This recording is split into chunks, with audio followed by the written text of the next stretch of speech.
কতকগুলি Greek alphabets যেগুলো আমাদের সবসময় প্রায় কাজে আসে। আলফা, দেখো লেফট সাইডে যেটা আছে সেটা হচ্ছে ক্যাপিটাল লেটার, আর ডান সাইডে যেটা আছে সেটা স্মল লেটার। বড় এ যেমন আছে alpha, beta, gamma, delta, epsilon, তারপর zeta, eta, theta, iota, kappa, lambda, mu. এনের মতনটা nu, xi, omicron, pi, rho, sigma, tau,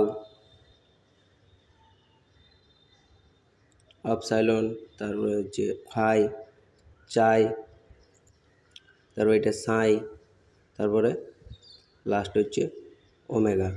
তো এগুলো সবগুলা ক্যাপিটাল এবং স্মল লেটারে দিয়ে আছে, যেগুলো খুব ইম্পর্ট্যান্ট, এক্সামের ক্ষেত্রেও বিশাল ইম্পর্ট্যান্ট এই অ্যালফাবেটসগুলো।